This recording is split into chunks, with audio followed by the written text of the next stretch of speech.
Hi friends, welcome back to our channel simple cook book. ఈరోజు మనం ఈ వీడియోలో మడత కాజాని ఎలా ప్రిపేర్ చేసుకోవాలో చూద్దాం. ఈ మడత కాజా జ్యూసీగా, ట్రెండీగా, స్వీట్ స్టాప్ స్టైల్ మాదిరిగా మనకి టేస్ట్ రావాలి అంటే కొన్ని టిప్స్ ఫాలో అవ్వాలి. ఆ టిప్స్ అండ్ మనకి ఈ మడత కాజాని ఎంత సింపుల్గా చేసుకోవచ్చో ఆ విధానం కూడా ఈ వీడియోలో చూపించాను. ఈ వీడియో చివరి వరకు చూడండి, మీకు ప్రాసెస్ బాగా అర్థమవుతుంది. ఇప్పుడు ముందుగా ఒక బౌల్ తీసుకొని అందులో 1 కప్పు మైదాని తీసుకోవాలండి. 1 కప్పు మైదా తీసుకున్నాం కదా, దానికి 2 టేబుల్ స్పూన్ ఆయిల్ కానీ, బటర్ కానీ, గీని కానీ యాడ్ చేసుకోవచ్చండి. ఇలా యాడ్ చేసుకున్న తర్వాత మనం ఈ పిండిని బాగా మిక్స్ చేసుకోవాలి. చూడండి, ఈ పిండి అనేది మనం షేప్ హోల్డ్ చేస్తే పర్ఫెక్ట్ షేప్ అనేది రావాలి. వీడియోలో చూపించిన విధంగా పిండిని బాగా మిక్స్ చేసి ఒకసారి పిండి మొత్తాన్ని హోల్డ్ చేసి చూడండి పర్ఫెక్ట్గా షేప్ వచ్చింది. ఇప్పుడు పిండి మనకి బాగా కలిసిపోయినట్టు. ఇప్పుడు అందులో మనం 1/3 కప్పు వాటర్ని యాడ్ చేసుకోవాలి. 1/3 కప్పు వాటర్ అనేది ఈ పిండికి పర్ఫెక్ట్గా వాటర్ సరిపోతాయండి. మీరు ఎక్స్ట్రా కూడా యాడ్ చేయక్కర్లేదు. ఇది చాలా సాఫ్ట్గా వస్తుంది. ఇవి మనకి గట్టిగా వస్తే మడత కాజాలు అనేది పర్ఫెక్ట్గా రావు. కొద్దిగా సాఫ్ట్గా ఉండాలండి పిండి అనేది. ఇలా వచ్చిన తర్వాత మనం ఆ పిండిని ఒక 20 to 30 మినిట్స్ పక్కన పెట్టుకోవాలి. ఇప్పుడు స్టవ్ వెలిగించి దాని మీద కడాయి పెట్టి అందులో 1 కప్పు షుగర్ని యాడ్ చేసుకోవాలి. ఇలా 1 కప్పు పంచదారని యాడ్ చేసుకున్నాం కదండి, అదే కప్పుతో 1 కప్పు వాటర్ని యాడ్ చేసుకోవాలి. ఇలా యాడ్ చేసుకున్న తర్వాత వాటిని బాగా మెల్ట్ అయ్యే విధంగా బాయిల్ చేసుకోవాలి.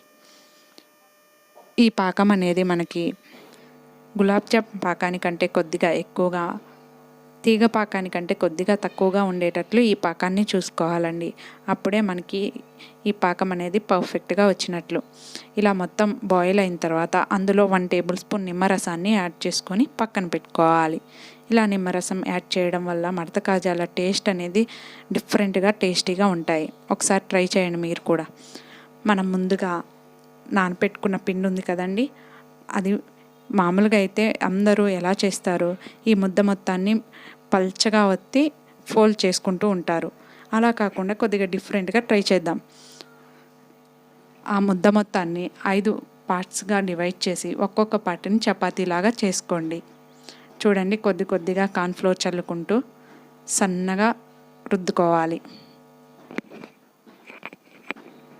ఇలా చపాతీలాగా రుద్దుకొని 5 చపాతీలని పక్కన పెట్టుకోవాలి. మడత కాజా లేయర్స్ అనేది మీకు ఎక్కువగా రావాలి అనుకుంటే ఇక్కడ 5 పార్ట్స్ చేశాను కదండి, మీరు ఎక్కువ పార్ట్స్ చేసుకొని ఎక్కువ చపాతీలని చేసుకోండి. అప్పుడు మీకు ఫోల్డింగ్స్ అనేవి చాలా ఎక్కువగా వస్తాయి. ఇలా మొత్తాన్ని చపాతీలాగా రుద్దుకొని ఒక్కొక్క చపాతీ మీద ఆయిల్ అప్లై చేసుకొని కార్న్ఫ్లోర్ని చల్లుకుంటూ, కార్న్ఫ్లోర్ అయినా చల్లుకోవచ్చండి, మైదా పిండి అయినా చల్లుకోవచ్చు. అలా పిండిని చల్లుకున్న తర్వాత మనం ఇంకొక చపాతీ చేసి పెట్టాం కదండి, అది యాడ్ చేసుకోవాలి.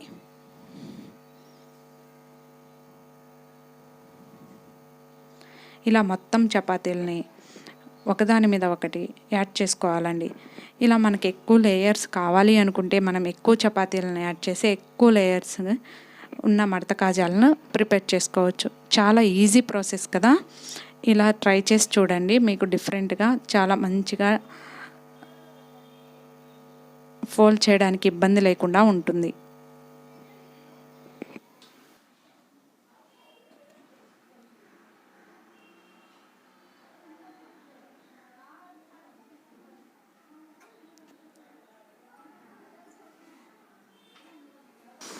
ఇలా వేసుకున్న తర్వాత వీడియోలో చూపించిన విధంగా ఫోల్డ్ చేసుకోవాలండి.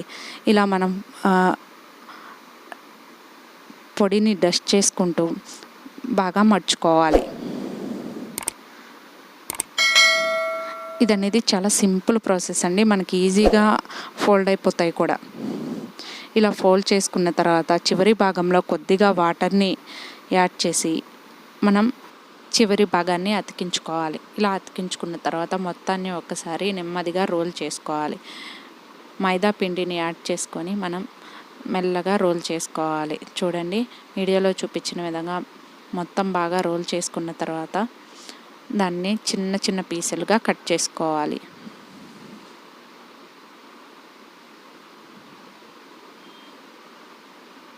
ఇలా మొత్తాన్ని చిన్న చిన్న పీసులుగా కట్ చేసి ఒక ప్లేట్లో పెట్టుకోవాలి. ఇలా ప్లేట్లో పెట్టుకున్న తర్వాత ఒక్కొక్కటి తీసుకొని మెల్లగా ప్రెస్ చేస్తూ చపాతీ కర్రతో చిన్నగా ఒత్తుకోవాలి. గట్టిగా ప్రెస్ చేయకూడదండి, మెల్లగా ప్రెస్ చేసుకోవాలి. ఇలా మొత్తం ప్రెస్ చేసుకొని ఒక ప్లేట్లో పెట్టుకోవాలి. చూడండి, వీడియోలో చూపించిన విధంగా మొత్తాన్ని ప్రెస్ చేసుకొని పక్కన పెట్టుకున్నాము. ఇప్పుడు స్టవ్ వెలిగించి దాని మీద డీప్ ఫ్రైకి సరిపడా ఆయిల్ని వేసుకోవాలి. ఆయిల్ బాగా హీట్ అయిన తర్వాత మనం అందులో ముందుగా చేసి పెట్టుకున్న మడత కాజాలని ఒక్కొక్కటిగా వేసుకోవాలి. ఇలా వేసుకున్న తర్వాత మనం వాటిని కదపకూడదండి, అవే మనకి పైకి తేలొచ్చేస్తాయి. అప్పటి వరకు కామ్గా ఉండి అప్పుడు మనం గెరెట్తో వీడియోలో చూపించిన విధంగా ప్రెస్ చేసుకోవాలి. అప్పుడు ఆయిల్ అనేది మడతల్లోకి వెళ్ళిపోయి ఫ్లవర్ అనేది బాగా విచ్చుకుంటుంది. చూడండి, ఫ్లవర్ అనేది చాలా నీట్గా వచ్చేసింది. ఇలా వచ్చిన తర్వాత అవి బ్రౌన్ కలర్ వచ్చే వరకు బాగా ఫ్రై చేసుకోవాలి. చూడండి, ఫ్లవర్ ఎంత బాగా వచ్చిందో. అలా వచ్చిన తర్వాత మొత్తం బ్రౌన్ కలర్కి వచ్చిన తర్వాత వాటిని ఒక్కొక్కటిగా తీసుకొని మనం ముందుగా పాకం చేసి పెట్టుకున్నాం కదండి, ఆ పాకంలో వేసుకోవాలి. ఇలా వీటి మొత్తాన్ని పాకంలో వేసుకున్న తర్వాత ఈ 5 మినిట్స్ బాగా పాకంలో ఉంచాలి. ఇలా 5 మినిట్స్ అయిన తర్వాత తీసి పక్కన పెట్టుకోవాలి. అలా పాకంలో ఉంచితే సాఫ్ట్గా అయిపోయి మెత్తగా అయిపోయే ఛాన్సెస్ ఉన్నాయి. వెంటనే తీసి మనం ఒక బౌల్లోకి వేసుకోవాలి. అప్పుడే జ్యూసీగా మడత కాజాలు అనేవి చాలా బాగుంటాయి. అంతే అండి, ఎంతో ఈజీ అయిన ఈ మడత కాజాలను చాలా సింపుల్గా మీరు కూడా ఇంట్లో ప్రిపేర్ చేసుకొని ఈ దివాళీని బాగా సెలబ్రేట్ చేసుకోండి. ఈ వీడియో మీకు నచ్చినట్లయితే లైక్ అండ్ షేర్ చేయండి. ఇలాంటి మంచి మంచి రెసిపీస్ కోసం మా ఛానల్ని సబ్స్క్రైబ్ చేసుకొని పక్కనే ఉన్న బెల్ ఐకాన్ని క్లిక్ చేయండి. Thank you for your support.